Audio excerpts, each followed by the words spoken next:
Assalamualaikum warahmatullahi wabarakatuh. Kembali bertemu dengan saya pada siang hari ini di Pojok Semansa. Kali ini kita kedatangan dua orang penting nih di podcast kita. Yang pertama Ibu Rahmi Safarin. Selamat siang Ibu. Selamat siang.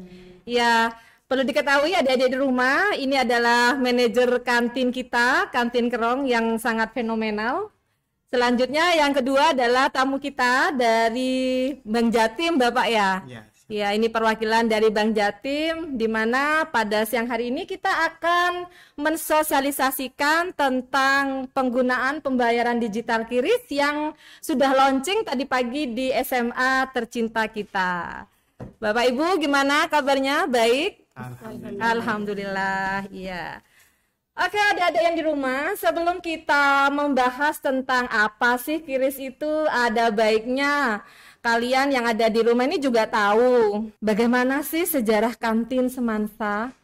Maksud saya, kita itu kan dari dulu sudah punya kantin, tapi konsep kantin dengan didesain seperti kafe dan pembayaran digital yang terbaru yang kita miliki, ini pasti membuat adik-adik di rumah begitu penasaran. Oke, baik, kita langsung saja ke Bu Rahmi. Bu Rahmi, mohon dong silahkan ceritakan pada kami dan adik-adik di rumah yang lagi penasaran tentunya, apa sih atau bagaimana sih sejarah dari kantin Semansa tercinta kita ini? Ya, terima kasih Bu Nasir. Ini mengenai kantin Kerong Semansa. Sebenarnya dari dulu di SMA 1 sebenarnya sudah ada kantin. Tetapi kantin yang baru ini jauh berbeda dengan kantin yang dulu. Kantin ini sudah direnovasi menjadi kantin yang tampilannya semakin menarik. Yes. Sehingga dinamakan Kantin Kerong Semansa. Jadi Kantin Kerong Semansa itu kalau dalam arti bahasa Madura kerong itu rindu. Ya, rindu, betul sekali. Artinya ketika siswa itu ke Kantin Kerong Semansa, dia selalu ingin datang ke kantin. Iya. Karena suasana di kantin, pelayanan, menunya juga menarik bagi siswa. Sesuai dengan menu siswa. Iya, Tetapi betul. dalam artian bahwa menu ini menu yang sehat. Menu sehat, Menu iya. sehat. Itu andalan sekolah kita ya. benar. Iya, betul. Nah, kantin ini dibuka pada tanggal 23 Agustus 2021. Iya. Jadi hampir 2 tahun, kurang lebih, masih kurang dari 2 tahun. Jadi kantin ini di sekolah sangat membantu bagaimana supaya proses belajar mengajar siswa itu menjadi lebih bersemangat. Artinya siswa di dalam menerima pembelajaran tentu perlu asupan gizi. Iya, betul sekali. Asupan makanan yang bisa membuat siswa itu belajarnya tambah semangat. Jadi di sini kantin memberikan pelayanan yang semaksimal mungkin, tentu menyajikan menu yang sehat. Yang sehat. Yang sehat gitu. Dengan suasana yang kita tata seperti di kafe ya, Bu Rahmi ya. Ya, sehingga Jadi anak-anak senang berada di sana. iya, iya betul sekali Bu Rahmi, karena beberapa saat itu terutama di hari Sabtu ya, kita sering sekali kedatangan alumni-alumni Semansa yang memang sengaja menyempatkan waktunya datang ke kantin kita ya, tidak lain pingin mengenang kembali masa-masa SMA mereka. Iya. Jadi untuk para alumni nih yang menyaksikan podcast kita kali ini, jangan khawatir. Di kantin kita itu sudah ada pembayaran menggunakan digital. Seperti apa kita teruskan ya, jangan sampai tinggal loh, jangan sampai berhenti tonton kita sampai selesai. Oke Bu Rahmi, tadi Bu Rahmi mengatakan bahwa kantin ini sangat vital ya. Oleh sebab itu maka sekolah memutuskan untuk mengkoordinir semua jajanan yang dijual di Semansa. Bagaimana kantin ini bisa menjadi pendukung bagi sekolah kami? Ya, di dalam pelaksanaan kantin di lapangan, di situ pembelian dari siswa terhadap menu atau makanan yang dijual oleh pengguna LOS, di situ ada sekian persen yang masuk ke kas sekolah. Iya. Sehingga ini sangat membantu sekolah. Iya, apalagi sekolah kita gratis ya, Bu Rahmi. Benar. Iya, betul Jadi sekali. sangat membantu sekolah di dalam membantu membiayai kegiatan siswa yang sangat banyak. Iya, betul sekali. Adik-adik di rumah kan tahu persis ya bahwa kita memiliki segudang kegiatan. Ya, dan ini semuanya bisa berjalan dengan lancar ya, salah satunya karena dukungan dari uang kalian yang kalian jajankan di kantin kita. Iya, oke. Bu Rahmi, terima kasih atas penjelasannya. Sekarang saya pindah ke Pak Fadlan ya, Pak Fadlan. Iya. Kayaknya saya harus tanya ke Pak Fadlan nih masalah kiris ya. Ini ahlinya ini ya teman-teman di rumah. Pak Fadlan bisa jelaskan ke kami kiris itu apa sih? Gini Bu Nazila, sebenarnya kiris itu udah di launching sama Bank Indonesia. Oh begitu. Itu tahun 2020 tanggal 1 Januari 2020. Oh masih baru ya Pak ya? 2020. Masih 2020. Iya. Jadi penggunaan kiris ini sebenarnya sebagai pengganti dari rekening tujuan dengan menggunakan QR code. Seperti itu. Jadi si nasabah atau siswa ketika mau melakukan pembelian kantin, kantin Kerong di sini jadi menggunakan QR code tinggal klik langsung masuk ke rekening tujuan seperti itu. Oke, berarti mereka itu tidak usah pakai uang tunai atau cash ya Pak Fadlan ya? Sekali. Oh, ini sangat membantu sekali ya. Jadi siswa itu seandainya lupa tidak bawa uang ke kantin bisa ya beli-beli. Oh iya, ini menarik sekali nih. Terus apa sih keuntungan yang siswa dapatkan jika menggunakan kiris ini, Pak Fadlan? Jadi gini, keuntungan itu ada dua dari sisi sekolah, terutama kantin Kerong ini sama siswanya. Oh iya. Kalau dari pihak siswa itu nggak usah pakai uang tunai nih. Betul jadi sekali. Langsung menggunakan HP. Sekarang kan sekolah kalau nggak salah menggunakan. Iya, HP. Jadi sekolah kita ini dalam 1 tahun ini setelah corona ya, setelah pandemi memang melegalkan. Jadi siswa boleh membawa HP ke sekolah. Seperti itu kita masuk nih untuk menggunakan mobile banking kiris. Iya, betul sekali. Nah, dari segi kantinnya, si kantin itu bisa melihat rekapan. Rekapan uang masuknya berapa secara elektronik. Iya, betul. Itu kita sudah menyiapkan merchant kiris sama internet banking. Ini berarti bisa meminimalkan kesalahan ya Bu Rahmi ya. Iya.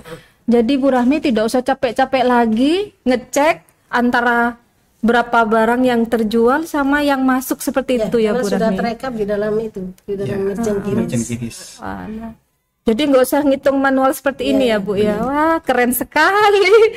Oke, terus apa syarat-syarat agar siswa ini bisa menggunakan kiris Pak Fadlan? Sebenarnya untuk kiris ini bisa digunakan baik Bank Jatim maupun dompet digital lainnya. Misalnya OVO, GoPay, maupun dompet digital atau bank lainnya. Bank lainnya juga bisa. Oh iya. Tapi di sini kami dengan pihak Bu Rahmi kemarin itu sudah membukakan rekening ke semua siswa dan menggunakan mobile banking. Mobile banking dari Bank Jatim dari ya. Bank Jatim. Iya. Jadi sarannya untuk siswa yaitu buka rekening tabunganku dulu. Iya. Di situ kita daftarkan mobile banking nih. Setelah kita daftarkan mobile banking, itu siswa bisa melakukan transaksi di kantin Kerong dengan menggunakan QR code kiris. Begini Pak Fadlan, kayaknya kalau kita menyuruh siswa untuk ke Bank Jatim membuka rekening tuh susah ya. Benar. Apakah ada tuh dari pihak bank solusi agar siswa itu tidak usah berbondong-bondong di jam efektif menuju ke bank untuk buka rekening? Kayaknya kalau disuruh buka sendiri anak-anak lebih mementingkan belajar itu Pak. Mungkin ada dari pihak Bank Jatim solusi? Sebenarnya untuk pembukaan rekening kita udah jalan nih. Oh, jadi jalan, Bank Jatimnya yang kesini ya? Oh iya untuk jemput bola istilahnya. Jadi daftarkan pendaftaran buku tabungan dengan mobile bankingnya seperti itu. Jadi siswa yang buka rekening kemarin itu langsung bisa mengisi uang ya di situ. Bisa. Berapa minimal pengisian Pak? Minimal 20.000. 20.000. Itu tanpa biaya sudah. Tanpa biaya. Terus seandainya tuh setelah dipakai habis tuh 20.000, berarti mereka harus membayar lagi, maksudnya mengisi lagi ya? Iya. Gini Bu. Caranya gimana itu Pak? Kita sudah mungkin berkomitmen dengan Bu Rahmi. Jadi kita itu datangi setiap minggu. Oh iya iya. Untuk siapa yang mau nabung seperti itu. Siap. Serta itu mobile banking kan bisa ditransferkan dari iya betul sekali. Kayak saya punya mobile banking Bank Jatim nih. Kemudian anak saya habis tuh ya uang untuk bayar di kantin, saya bisa transfer dong ke rekeningnya anak saya, sehingga tidak perlu itu. Kalaupun tidak punya, pihak Bank Jatim sudah memberikan kita kemudahan untuk setiap minggu ke sini. Oh iya. Iya. Jadi adik-adik di rumah ini kok enak sekali ya kita punya QRIS ya, punya aplikasi ini. Kenapa? Kita tidak diberatkan sama sekali. Jadi adik-adik itu kalau memang habis sudah uang untuk membayar makanan di kantin, ketika pihak Bank Jatim ke sini kalian bisa naruh lagi tuh tabungan kalian itu. Iya, sehingga tidak ada kesulitan bagi kalian untuk berkata, Bu ini kok ribet. Ini tidak ribet sama sekali ternyata Pak ya. Masya Allah. Karena mungkin belum dicoba. Iya ya, belum Insya Allah dicoba. kalau sudah berjalan, anak-anak akan terasa lebih senang karena uang mereka aman.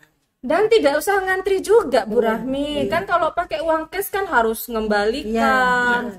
Membalikan berapa itu. Kalau ini kan kita pakai oh iya gini Pak Fadlan, saya pingin Bapak itu langsung dong. Oh iya, siap. Praktekkan ke kita di rumah gimana sih cara menggunakan QRIS ini. Baik Bu. Iya. Gini, kita buatin QRIS itu ada 2. Oh iya, 2 macam. Pertama QRIS induk sama QRIS istilahnya QRIS anak lah istilahnya. Oh ini anak yang kecil. Oh iya. Jadi QRIS anak ini untuk setiap menu masing-masing lapak. Masing-masing makanan, yang makanan dijual di kantin. Oke, siap. Nah kalau untuk ini, jadi ketika siswa itu mau melakukan pembayaran misalnya langsung 30.000 atau jumlah banyak itu dari bisa satu menu ya Pak betul, Fadlan ya. bisa menggunakan QRIS induk. Oh ya, jadi bagi siswa mungkin yang mentraktir temannya gitu Pak ya. Jadi mentraktir temannya kan pembayaran sampai 30 atau 5 macam makanan gitu ya. Jadi nggak usah satu-satu beli yang kecil ini Pak ya, langsung yang besar. Berarti nominalnya dikosongi di sana Pak ya? Nominalnya dikosongi. Disesuaikan berapa yang harus dibayar. Oke. Kalau yang untuk apa namanya? Yang kecil. Yang kecil ini itu udah ada nominal. Nominalnya di situ sama menunya. Per menu ya Bapak. Per menu. Iya. Mungkin bisa saya coba ya. Iya Bapak perlu itu. Jadi pertama itu harus punya mobile banking. Masuk dulu ke mobile bankingnya. Oke, saya mungkin bisa nyoba juga Pak ya, biar adik-adik di rumah biar lebih jelas. Kita pertama masuk ke mobile banking. Iya. Nanti tampak Pak kan diterang ya Pak cahayanya mungkin agak diperjelas biar bisa shoot ke layar. Ini, nanti pencet untuk mobile banking Bank Jatim ini ya. Ini pencet yang tengah QRIS. Oh iya, langsung QRIS. Terus habis itu di scan. Iya. Menggunakan itu muncul. Nanti langsung muncul kantin Kerong dengan nominal 11.000. Sesuai dengan yang ada di sini gitu ya. Karena ini anaknya. Jadi kita kalau beli per menu, ketika kita barcode ini Pak ya, langsung di dalam mobile banking kita berkurang besar ini yang kita beli seperti itu. Wah, gampang sekali. Habis itu ketika kita mau beli menunya Mbak, kita bawa ini ya Pak ya? Membawa kartu ini ke penjualnya. Ya, jadi adik-adik di rumah kalau mau menggunakan QRIS, kita pergi ke ke Mas Dweni ya, ke bagian kasirnya ya. Nanti kita mau beli apa, diberi kartunya, kita barcode dulu di situ. Dibuka dulu aplikasinya. Kalau sudah masuk berapa yang harus kita bayar, kita bawa nih ininya. Langsung kita datangi standnya kayak gitu. Tapi kalau jumlahnya banyak, pembeliannya banyak, kita nggak usah pakai ini satu-satu ya Bu Rami. Langsung menggunakan ini. Iya, langsung menggunakan ini sejumlah berapa yang kita beli ya kayak gitu. Terus untuk ke penjualnya nanti yang menguruskan pihak kasirnya ya Bu Rahmi. Nanti kasir setelah selesai pembayarannya, maka nanti bisa diklaimkan ke kasir. Berarti kasir yang mendatangi stand-standnya ya, kita tinggal tunggu di meja gitu ya. Oke. Wow, gampang sekali. Saya yakin adik-adik di rumah ini pintar-pintar loh Bu Rahmi. Jadi apa yang sudah kita jelaskan itu pasti mereka langsung mengerti. Karena anak-anak sekarang tuh lebih pandai dari saya loh Pak. Saya yakin sekali itu. Oh ya Allah, ini ternyata sekarang canggih ya. Kita tidak perlu bawa uang capek-capek ya. Asal ada di di rekening sudah bisa dipakai apa saja. Oke, sekarang yang terakhir ini Bu Rahmi, sebelum kita selesai podcast ya, apa sih harapan dari pihak sekolah atas penggunaan QRIS ini dalam pembayaran digital di sekolah kita? Karena di awal kan sudah saya jelaskan bahwa peranan kantin ini sangat besar bagi sekolah. Ya, betul. Sangat membantu kegiatan dan membiayai pengeluaran sekolah. Sehingga kami selaku pengelola kantin sangat mengharapkan bagaimana siswa-siswi yang ada di sini bisa mendukung program ini. Ya, betul. Sehingga ini juga untuk kemajuan sekolah kita, siapa lagi yang akan memajukan kalau bukan kita. Ya, betul sekali. Ya, itu saja pesan dari saya. Oke, adik-adik yang di rumah, sekali lagi satu hal yang saya ulang lagi, ingatkan lagi. Jadi mohon kerjasama adik-adik di rumah, terutama siswa-siswa semansa, untuk mendukung program dari pembayaran digital ini, yaitu dengan menggunakan QRIS sebagai pembayaran digital di kantin semansa tercinta kita. Ya. Begitu ya Bu Rahmi ya? Ya. Baiklah, sudah selesai podcast kali ini. Insya Allah penjelasan yang diberikan oleh Pak Fadlan dan Bu Rahmi sangat jelas, dan saya yakin adik-adik di rumah pasti sudah tidak penasaran lagi apa sih pembayaran digital di semasa itu. Boleh saya tambahkan Bu Nasi? Oh, silakan. Saya selalu menanamkan ke siswa bahwa kalau kita ingin maju, kita harus mau menerima perubahan. Ya, betul. Yang mulai dari uang tunai kita alihkan ke m-banking, menggunakan QRIS, sehingga kalian akan lebih maju lagi. Dan lebih maju lagi. Jadi kita harus dinamis ya, selalu berubah sesuai dengan zamannya. Apalagi sekarang sudah diberi banyak kemudahan dengan perubahan ini. Mari kita gunakan pembayaran digital ini untuk mensukseskan kantin kita tentunya. Terima kasih dan mohon maaf jika ada kesalahan pada podcast yang kali ini. Saya sebagai host pada siang hari ini, mohon maaf jika ada salah. Saya akhiri. Terima kasih Pak Fadlan atas kedatangannya. Terima kasih Bu Rahmi. Kita ketemu di podcast selanjutnya. Terima kasih. Oke, saya akhiri. Assalamualaikum warahmatullahi wabarakatuh.